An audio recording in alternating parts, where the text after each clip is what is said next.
ہوتی ہے وہ اسکائپ پر ہوتی ہے، اور بچوں کا جو رزلٹ ہے وہ ویب سائٹ پہ اناؤنس ہوتا ہے۔ ہم بڑے حیران ہوئے، ہم نے کہا کہ بھئی یہ چلیں زویا المکی صاحب کو تو استعمال کرنا آتا ہوگا اسکائپ کی، پیرنٹس کیسے استعمال کرتے ہیں، وہ بھی سوڈان میں؟ تو وہ کہنے لگے جی میرا چونکہ یہ ویژن تھا تو میں نے پیرنٹس کو بھی ٹریننگ دی، ٹیچرز کو بھی ٹریننگ دی، بچوں کو بھی ٹریننگ دی، اور اب ہمارے اسکول کے 100% پیرنٹس ٹیچر میٹنگ جو ہے نا وہ اسکائپ پر ہوتی ہے، اسکول میں آگے نہیں ہوتی۔ اور اسکائپ کے ظاہر پیسے بھی کوئی نہیں ہوتے تھے، فری میں تھی، کوئی خریدنا تو پڑنا خرچے والی تو کوئی چیز تھی نہیں، سوائے اس کے کہ استعمال کرنا آنا چاہیے۔ اسی طرح ویب سائٹ تو ہماری آج بھی نہیں ہوتی اسکول کی، لیکن یہ 2011 میں صرف ویب سائٹ انہوں نے بنائی ہوئی نہیں تھی، اس ویب سائٹ پہ اسکول کا رزلٹ بھی اناؤنس کرتے تھے۔ یہ خرطوم شہر میں ایک پرائیویٹ اسکول کی بات کر رہا ہوں، یہ کسی نیو یارک کی اور لندن کے اسکول کی بات نہیں ہو رہی۔ اس کا مطلب یہ ہے کہ اگر ہم نے یہ طے کر لیا ہے کہ ہم وقت اور حالات کے ساتھ ساتھ بچوں کو سکھانے کے جو بھی نئے طریقے ہوں گے جدید وہ سکھائیں گے، تو اس کا مطلب یہ نہیں ہے کہ اس کے اندر انویسٹمنٹ بہت زیادہ ہوگی۔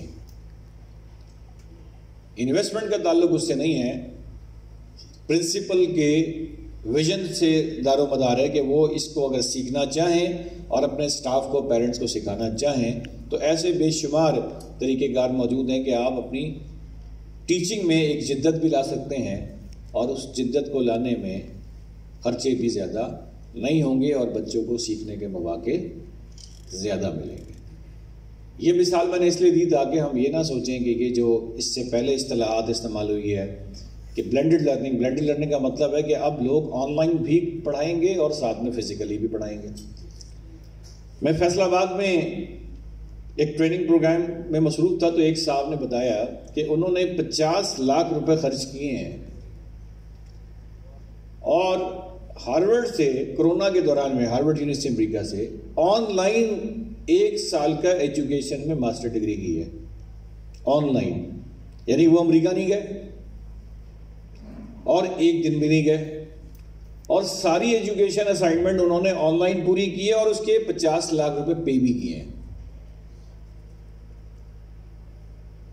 یہ پاکستان کی بات ہو رہی ہے۔ اس کا مطلب ہے سیکھنے اور سکھانے کے عمل میں کلاس روم بھی اور ساتھ میں آن لائن بھی کلاس ہوتی ہے۔ ایک مدرسہ ہے، آپ میں سے نام سنا ہوگا، بیت السلام ٹرسٹ، سنا ہے؟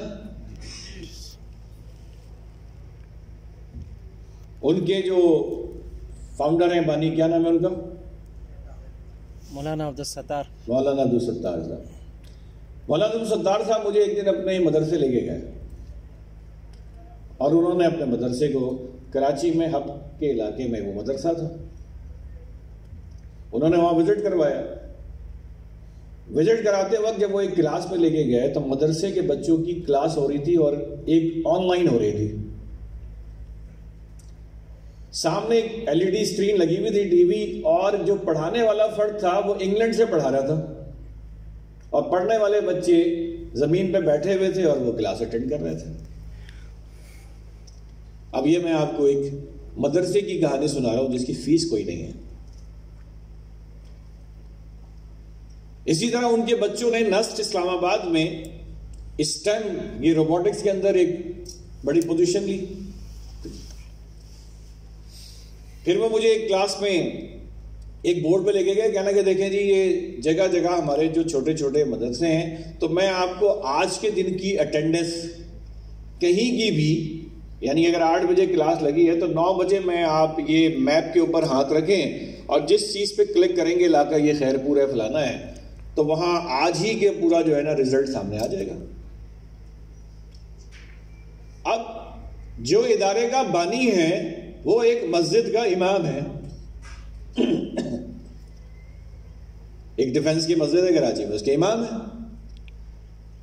لیکن جب انہوں نے ادارہ بنایا اور اس ادارے میں طے کر لیا کہ ان بچوں کو قرآن و حدیث کی تعلیم کے ساتھ ساتھ ہم نے جو ہے جدید دور کی ٹیکنالوجی سے بھی فائدہ اٹھانا ہے، تو اس کی مثال میں نے آپ کو دے دی۔ ایسا تو پرائیویٹ اسکول میں نہیں ہو رہا، زیادہ میں جو انہوں نے مدرسے بھی